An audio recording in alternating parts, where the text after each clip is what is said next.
మార్చుకొని కొద్దిసేపటికి ఆ వాటర్ ఎంత హాట్ అవుతాయి అంటే, ఇప్పుడు నేను బయటికి వెళ్దామంటే బయటికి వెళ్ళలేక లోనే పడి చచ్చిపోద్ది. ఈ లోకంలో ఉన్నటువంటి చాలామంది యూత్ తమ చుట్టూ ఉన్నటువంటి కల్చర్కి నెమ్మదిగా అడ్జస్ట్ అయిపోతూ ఉంటారు. నెమ్మదిగా పర్వాలేదులే ఎంత పర్వాలేదులే అంటే ఒక పర్టికులర్ మూమెంట్లో అయ్యో బాబోయ్ నేను బయటికి రావాలనుకుంటే యూ కెనాట్ కమ్, బయటికి రాలేము. అదే పరిస్థితి ఇక్కడ జరిగింది. శాంసన్ ఉన్నటువంటి పరిస్థితిలో they could not come out. వాళ్ళు బయటికి రాలేనటువంటి పరిస్థితి. ఆ పాపమే బాగా అనిపిస్తుంది, ఇది తప్ప అని అనిపిస్తుంది. మీలో చాలామంది ఆ స్టేటస్లో ఉన్నారు అని అనటానికి, ఒకవేళ కనుక మీకు క్వశ్చన్ అవర్ ఇచ్చి మిమ్మల్ని క్వశ్చన్స్ అడగమంటే మీరు అడిగే క్వశ్చన్స్ ఎలా ఉంటాయో చెప్తాను నేను. సినిమా చూడటం తప్పని ఎవడన్నాడు? మందు కొడటం తప్పని ఎవడన్నాడు? సిగరెట్ తాగకూడదని బైబిల్లో ఉన్నదా? గర్ల్ ఫ్రెండ్స్ని మెయింటైన్ చేయకూడదని ఎవడన్నాడు? ఇవి మీరు అడిగేటువంటి ప్రశ్నలు. ఈ ప్రశ్నలే నాకు చెప్పుతున్నాయి మీరు ఎలాంటి జీవితాన్ని ఆనందిస్తున్నారు, ఎలాంటి జీవితానికి అడ్జస్ట్ అయిపోయారు. రోడ్డు మీద నడుచుకుంటూ వెళ్తున్నప్పుడు పక్కన పబ్లిక్ టాయిలెట్స్ ఉన్నాయనుకోండి, శౌచాలయ, దాన్ని దాటేటప్పుడు ఎవడైనా ముక్కు మూసుకుంటాడు. ఎందుకో తెలుసా? ఉచ్చవాసన దరిద్రంగా ఉంటుంది, పెంట వాసన దరిద్రంగా ఉంటుంది. కానీ అదే టాయిలెట్లో, అదే శౌచాలయంలో నీళ్లు పోయడానికి వాడు కూర్చుంటాడు, వాడు ఎప్పుడు ముక్కు మూసుకోడు. ఎందుకో తెలుసా? ఆడికి ఆ లైఫ్ అడ్జస్ట్ అయిపోయింది. పాపపు జీవితానికి అడ్జస్ట్ అయిపోతే, పాపపు లైఫ్కి అడ్జస్ట్ అయితే ఇది తప్పడని ఎవడన్నాడు రా, ఇది పెంట వాసన ఎవడన్నాడు, ఉత్సవాసన బాగోదని ఎవడన్నాడు, అద్భుతం తెలుసా అంటాడు వాడు. That's the kind of life. పాపం అందంగా కనబడుతుంది, పాపం స్వీట్గా కనబడుతుంది, పాపం సాఫ్ట్గా కనబడుతుంది. పాపంకు ఉన్నటువంటి 3 డేంజరస్ క్యారెక్టర్స్ ఏంటి తెలుసా? పాపం చేస్తూ ఉన్నప్పుడు 3 థింగ్స్ విల్ హ్యాపన్. నెంబర్ 1, నువ్వు అనుకునే టైం కంటే ఎక్కువసేపు ఉండిపోవాల్సి వస్తుంది. నువ్వు అనుకునే టైం కంటే ఎక్కువసేపు ఉండాల్సి వస్తుంది. 5 నిమిషాలు అనుకుంటావు, కానీ 5 నిమిషాల తర్వాత పాపం పంపించేదు, 50 నిమిషాలు చేస్తుంది అది. Sin will take you longer. Number 2, రెండోది, పాపం చేస్తున్నప్పుడు అక్కడ దాకా వెళ్దాం అనుకుంటావు, కానీ ఫైనల్గా వేరే చోటకి వెళ్ళిపోతావు. It will take you farther, చాలా దూరం తీసుకెళ్ళిపోతుంది. ఇట్ టేక్స్ యూ ఫార్దర్, చాలా దూరం. మూడోది, పాపం చేస్తున్నప్పుడు నువ్వు ఒక రిజల్ట్ కోసం ఆశిస్తావు, ఇది వస్తుంది అది వస్తుందని. You do with a good purpose, నాకు ఈ రిజల్ట్ వస్తుంది, ఈ ఆనందం వస్తుందని. కానీ దానికి ఎగ్జాక్ట్లీ ఆపోజిట్ వస్తుంది, దానికి ఎగ్జాక్ట్లీ ఆపోజిట్ వస్తుంది. జస్ట్ ఇమాజిన్ చేయండి, లూసిఫర్, సాటన్ మన ఈవ్ దగ్గరకు వచ్చినప్పుడు ఏమంటుంది తెలుసా? ఇది తింటే దేవుళ్ళలాగా అవుతావు, ఆశ మంచిదే దేవుళ్ళలాగా అవ్వాలని. ఆ పండు తింటే దేవుళ్ళలాగా అవుతామని తిన్నది, కానీ దెయ్యమై కూర్చుంది. That's what happens. సిన్కున్నటువంటి డర్టియస్ట్ క్యారెక్టర్ అయితే దేవుడు అలాంటి పరిస్థితుల్లో మనల్ని వదిలేస్తాడా? I don't think so. God will not leave. దేవుడుకున్నటువంటి గొప్ప లక్షణం ఏంటి తెలుసా? మనము ఒకవేళ స్పందన లేకుండా చచ్చి పడిపోయినా ఆ పరిస్థితుల్లో కూడా దేవుడు మనల్ని ఏదో విధంగా తాకాలి అని అనుకుంటాడు, ఏదో విధంగా షాక్ ట్రీట్మెంట్ ఇవ్వాలి అని అనుకుంటాడు. అందుకే దేవుడే పూనుకొని వచ్చేసాడు. 13వ అధ్యాయంలో దేవుడే పూనుకొని వచ్చేసాడు. God himself took the initiation to come down and deliver a leader. దేవుడు ఒక లీడర్ని ఇద్దాం అనుకున్నాడు, దేవుడు ఒక విమోచకుడిని ఇద్దామని అనుకున్నాడు. నువ్వు ఒకవేళ సెన్సిటివిటీ కోల్పోయి ఇక్కడ కూర్చుంటే దేవుడు నీకు షాక్ ట్రీట్మెంట్ ఇస్తాడు, దేవుడు నీకు దర్శనం ఇస్తాడు, దేవుడు నీ ముందు నిలబడి రాయ్ ఇదిరా నీ పరిస్థితి అని అంటాడు. God wants you to respond. ఒకవేళ అది చెప్పిన తర్వాత కూడా ఒకవేళ నీ దగ్గర నుంచి రెస్పాన్స్ లేకపోతే probably God will write you of. దేవుడు నిన్ను కొట్టి పడేస్తాడు. సామెతలు 29:1. ఒకవేళ బైబిల్ గబుక్కని చూసే అలవాటు ఉందనుకో, తొంగి చూడండి ఒకసారి. సామెతలు 29:1. మీ కళ్ళతో మీరు చూస్తే బాగుంటుంది, మీ మనసుతో మీరు చదివితే బాగుంటుంది. ఎన్నిసార్లు చెప్పినను వినలని వాడు హఠాత్తుగా తిరుగు లేకుండా నాశనం అవుతాడు. చూసారా? హలో, చూసారా? మీ కళ్ళతో మీరు చూడండి. You look at that. మీ కళ్ళతో మీరు చూడండి. నేను సొంతగా చెప్పడం కాదు. God wants, God pleads, but if you don't respond, God demolishes you. మటాష్ చేస్తాడు దేవుడు.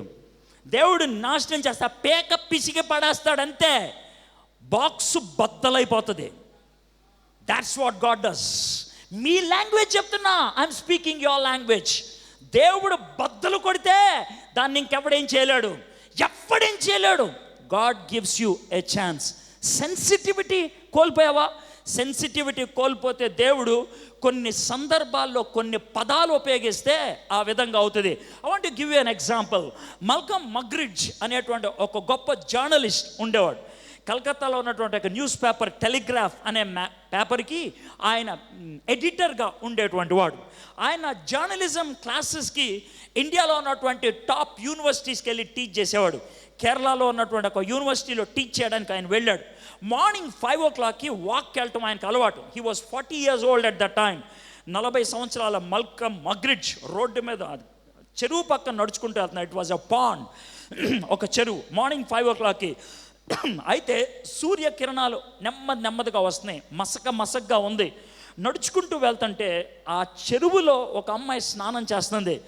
ఆ అమ్మాయి యంగ్ గర్ల్ అనే విషయం ఆయనకు అర్థమైపోయింది సైజును బట్టి. కాబట్టి ఆ అమ్మాయిని దగ్గర నుంచి చూద్దాం అనుకున్నాడు. ఎందుకంటే షీ వాజ్ నూడ్ అని అర్థమైపోతుంది. బట్టలేమీ లేవు ఆమెకి, స్నానం చేస్తుంది. He wanted to see her very close, చాలా దగ్గర నుంచి. అందుకే నీళ్ళల్లో మునిగి నీళ్ళల్లో పాక్కుంటూ వెళ్ళి ఆ అమ్మాయి అంత దూరంలో ఉంటే పైకి లేచి చూశాడు ఆ అమ్మాయిని దగ్గర నుంచి చూద్దామని. ఆ అమ్మాయి తనకున్నటువంటి డిగ్నిటీతో నూడిటీని కాపాడుకుందామని చేతులు అడ్డు పెట్టుకుంటా ఉంది. అయితే షీ కుడ్ నాట్, ఆమె అడ్డు పెట్టుకోలేకపోయింది.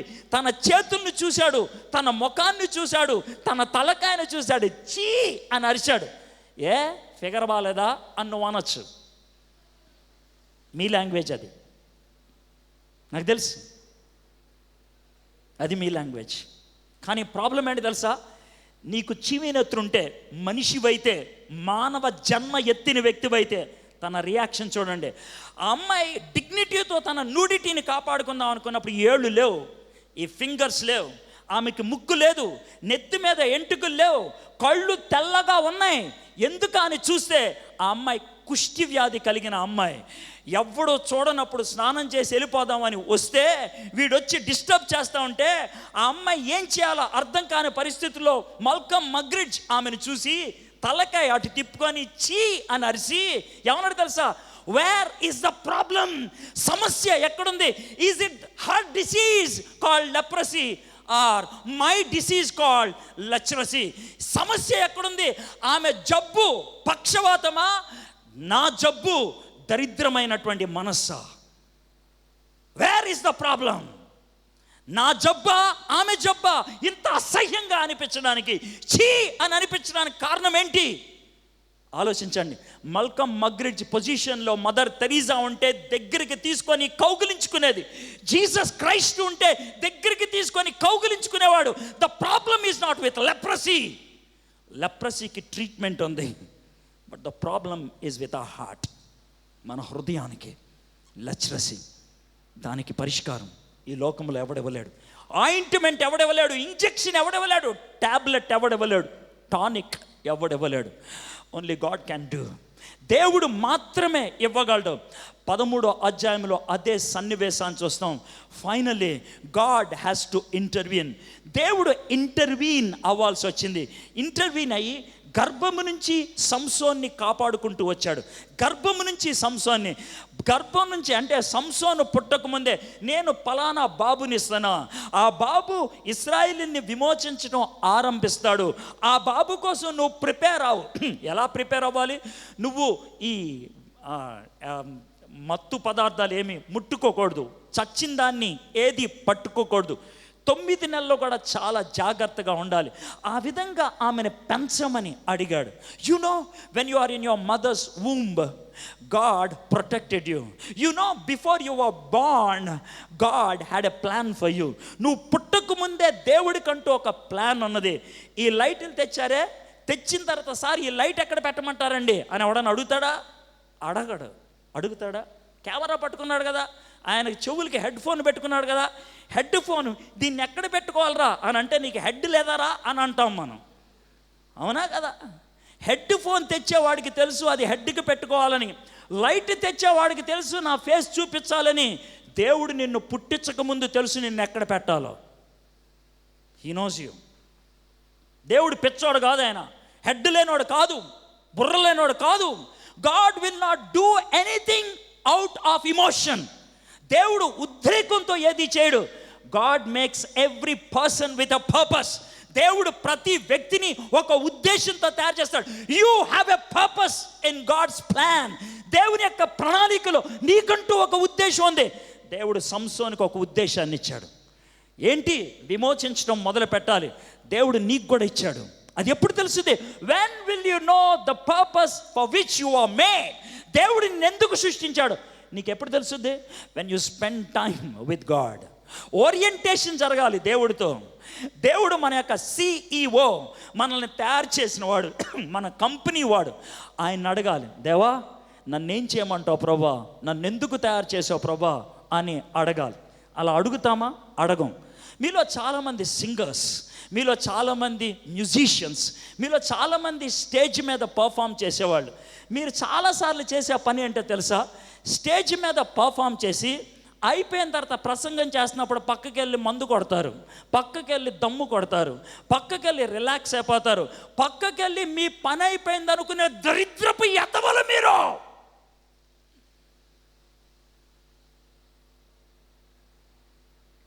I know that. మీ సుత్తి టాలెంట్ ఎవడకు కావాలి? దేవుడు గాడిద చేత పాట పాడించగలడు, దేవుడు కుక్క చేత నాట్యం చేయించగలడు, కానీ పవిత్ర జీవితం నువ్వు ఒక్కడివే జీవించగలవు. Only a human being can live a holy life. And if you lose that exclusive character, ఆ ప్రత్యేకమైనటువంటి పవిత్రత అనే దాన్ని నువ్వు కోల్పోతే నీకు మీ ఇంట్లో ఉన్న కుక్కకి తేడా లేదా? You don't have a difference. తల లేదు, నీకు టాలెంట్ ఉంది. ఎందుకు టాలెంట్ ఉంది? తల లేకపోతే బెన్ లాడానికి బుర్ర లేదా? అమోఘమైన బుర్ర ఉంది. అమోఘమైన బుర్ర అంటే అమెరికా లాంటి శక్తివంతమైన దేశాన్ని ఒక్కడే అడవిలో ఉండి వణికిచ్చాడు ఆయన. ఒక్కడే అడవిలో ఉండి వణికిచ్చాడు. అంత శక్తివంతుడు ఆయన. కానీ ఆయనకి లేనిదేంటో తెలుసా? బుర్ర. He doesn't have a brain. Brain లేనివాడిలాగా వ్యవహరించొద్దు, బ్రెయిన్ లేనివాడిలాగా ప్రవర్తించొద్దు. Wait for God to speak to you. దేవుడు నీతో మాట్లాడాలని ఆశతో ఎదురు చూస్తే దేవుడు నీతో మాట్లాడతాడు. దేవుడు నీతో మాట్లాడితే నీ బతుకు ఎందుకుందో అర్థమవుతుంది. దేవుడు నీతో మాట్లాడితే నీ జీవితం బాగుపడేది ఎలాగో అర్థమవుతుంది. దేవుడు నీతో మాట్లాడితే నీ జీవితంలో ఎక్కడ పతనం అవుతుందో అర్థమవుతుంది. దేవుడు ఆ విధంగా సంసోనుతో మాట్లాడటం ఆరంభించాడు 13వ అధ్యాయంలో. కానీ తన జీవితం పతనంలోకి వెళ్ళిపోయింది.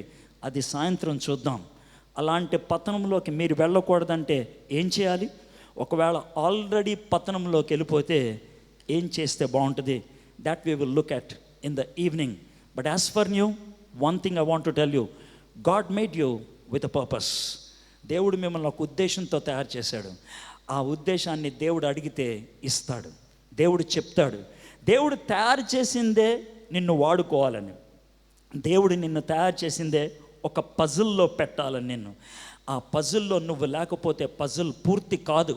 కాబట్టి ఆ పజిల్ పూర్తి అవ్వాలంటే దేవుడి సన్నిధిలోకి వెళ్ళి, ప్రభా, what is this life? What am I living for? What is the purpose of my life? నా జీవితానికి పరిపూర్ణత ఎప్పుడు వస్తుంది ప్రభా?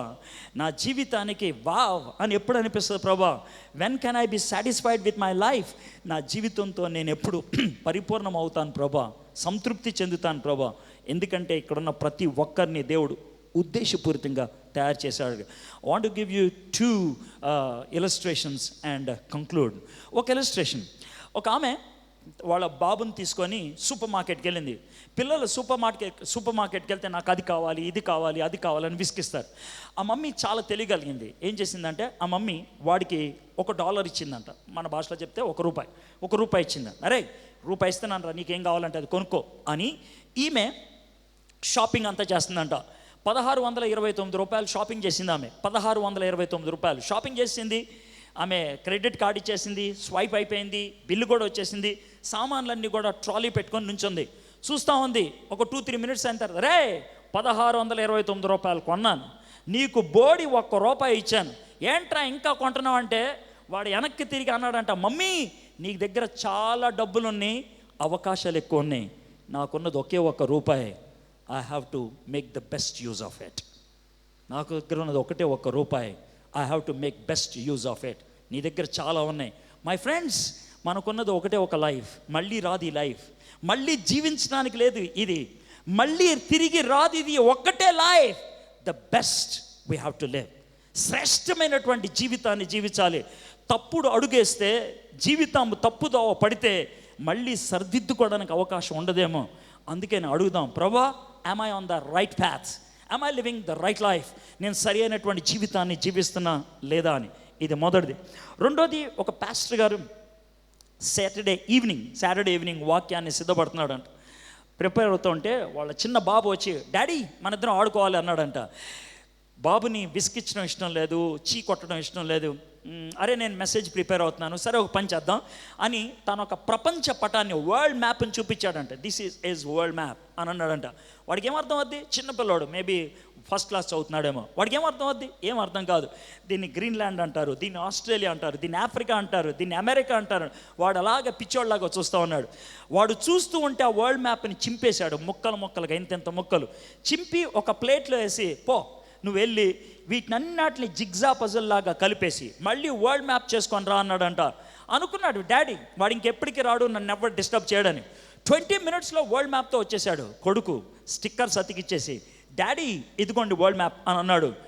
డాడీ షాక్ తిన్నాడు. అరే ఏంట్రా ఇది, how could you do this, ఎలా చేయగలగవు అంటే, ఏం లేదు డాడీ చాలా సింపుల్ అని అంటే, మెంటల్ వాళ్ళలాగా మాట్లాడకరా, సింపుల్ ఏంట్రా బాబు అని అంటే, డాడీ ఏం లేదు డాడీ, కాగితాలు చూస్తూ ఉంటే కన్ను కనబడింది, మనిషికి 2 కన్నులు ఉంటాయి కదా, 2వ కన్ను కోసం చూశాను, 2 కళ్ళు కనబడ్డాయి, 2 కళ్ళు కింద ముక్కు ఉంటుందిగా, ముక్కు కోసం చూశాను, ముక్కు వచ్చింది, పైన కనుబొమ్మలు, పైన 4 హెడ్, తలకాయ, కింద గెడ్డం, పక్కన చెవులు, ఆ తర్వాత ఛాతీ, చేతులు, కాళ్ళు, ఏంట్రా ఇది అన్నాడంటే, ఏమో డాడీ ఇలా నుంచున్న మనిషి ఒకడు వచ్చాడు, స్టిక్కర్ వచ్చి వెనక్కి తిప్పానన్నాడు.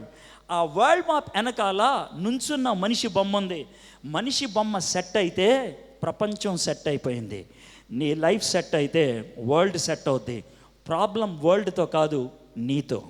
The problem is not with the world, is with you. ఎందుకో తెలుసా? పాడవుతున్న లోకాన్ని బాగు చేయడానికి దేవుడు నిన్ను పంపించాడు. పాడవుతున్నటువంటి లోకానికి బాగు చేయాల్సిన నువ్వే పాడైపోతే ప్రపంచం ఎంత దరిద్రంగా కనిపిస్తుందో చూడు. నీకు వరల్డ్ దరిద్రంగా కనబడుతుందా? నీకు వరల్డ్ జీవించడానికి చీ అని అనిపించేటట్లు కనబడుతుందా? The problem is not with the world, is with you.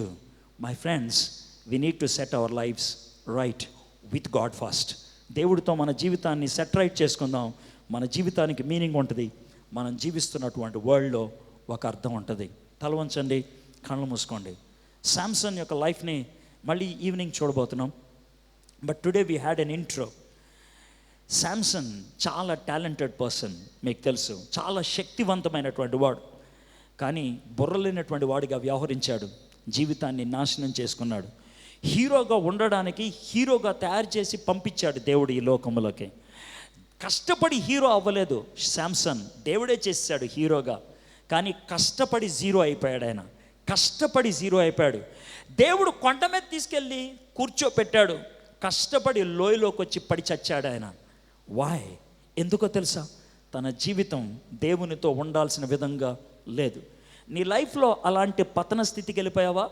నీ లైఫ్లో అలాంటి దుర్మార్గపు స్థితిగతుల్లోకి వెళ్ళావా? ప్రాబబ్లీ దేవుడితో నీకు ఉండాల్సినటువంటి లింక్ లేదేమో, దేవుడితో నీకు ఉండాల్సినటువంటి ఆ కనెక్టివిటీ లేదేమో, దేవుడితో ఉండాల్సినటువంటి ఆ చక్కటి సంబంధం లేదేమో. ఒకవేళ అలాంటి పరిస్థితుల్లో ఉంటే ఈరోజు నీ లైఫ్ని సెట్ చేసుకోవాలి. ఈ లైఫ్ సెట్ చేసుకో. లార్డ్, యూ మేడ్ మీ, నన్ను తయారు చేసావు. నేను నిన్ను అడగలేదు ప్రభా నన్ను పుట్టించని. మా అమ్మ నాన్న అడగలేదు ప్రభా నన్ను పుట్టించని. ఈ లోకం అడగలేదు ప్రభా నన్ను పుట్టించని. నువ్వు డిసైడ్ చేసుకున్నావు. You decided and you have made this decision. ప్రభా నువ్వు నన్ను తయారు చేయాలని నిర్ణయించుకున్నావు, నన్ను తయారు చేసావు. నన్ను ఈ లోకంలోకి పంపించినప్పుడు ఒక ఉద్దేశంతో పంపించావు ప్రభా. నాయన, ఆ ఉద్దేశాన్ని నేను జారి విడుచుకున్నట్లున్నాను. యు గేవ్ మీ టాలెంట్స్, నాకు తలాంతులు ఇచ్చావు. You gave me all types of opportunities. కానీ నేను మిస్ అయిపోయాను ప్రభా, నేను మిస్ అయిపోయాను. నా లైఫ్ని నేను పాడు చేసుకున్నాను ప్రభా. ఐఎమ్ సారీ, నన్ను క్షమించు ప్రభా. ఐఎమ్ సారీ, నన్ను క్షమించు ప్రభా. ఒకవేళ క్షమించమని అడిగితే దేవుడు క్షమించేవాడు. దేవుడు పేతుర్ని నాయకుడిగా ఉండటానికి పిలిచాడు. కానీ పేతురు ఒక చిన్న పాప ముందు భయపడి ఆయన ఎవడో నాకు తెలియదని వెళ్ళిపోయాడు. దేవుడు అయిపోయిందిరా అని అనలేదు. పేతురికి ఆపర్చునిటీ ఇచ్చాడు మరొక్కసారి. పేతురు రెస్టోర్ అయ్యాడు. పేతురు క్షమించమని అడగడానికి ఇష్టపడ్డాడు. అదే పేతుర్ని మళ్ళీ నాయకుడిగా వాడుకోవడానికి ఇష్టపడ్డాడు. డేవిడ్ని నా హృదయానుసారుడు అని అన్నాడు. బెత్షెబాతో పాపం చేశాడు. పాపాన్ని కప్పడానికి వాళ్ళ భర్తని చంపేశాడు. దేవుడు కొట్టిపడేయలేదు డేవిడ్ని. డేవిడ్కి మరొక్కసారి ఛాన్స్ ఇచ్చాడు. దేవుడు రెస్టోర్ చేశాడు. దావీదు కుమారుడు అని పిలుచుకున్నాడు యేసయ్య. My friends, you have a chance. దేవుడు నిన్ను ఈ కాన్ఫరెన్స్కి తెచ్చింది దేవుడితో నువ్వు సమాధాన పడాలని. పీస్ కాన్ఫరెన్స్ అన్నారు కదా. దేవుడితో సమాధాన పడాలి. దేవుడితో సమాధాన పడాలంటే నీ లైఫ్ ఎందుకు ఈ లోకంలోకి వచ్చింది, దేవుడు నిన్ను ఎందుకు తయారు చేశాడు, మనము ఆలోచిద్దాం.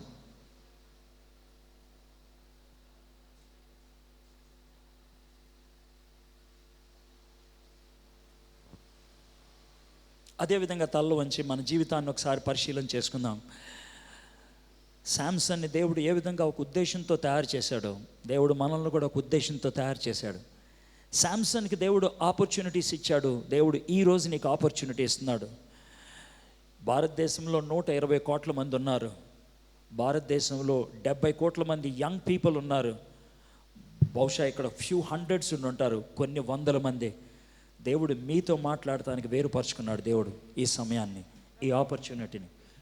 కాబట్టి ఈ అవకాశాన్ని జారవిడ్చుకోవద్దు. God wants to talk to you and we're only in the beginning, ఆరంభంలో ఉన్నాం. Every session you be attentive, allow God to talk to you. దేవుడితో ఈ మాట, ఒక మాట చెప్పండి, ప్రభా యు టాక్ టు మీ, నువ్వు నాతో మాట్లాడు ప్రభా.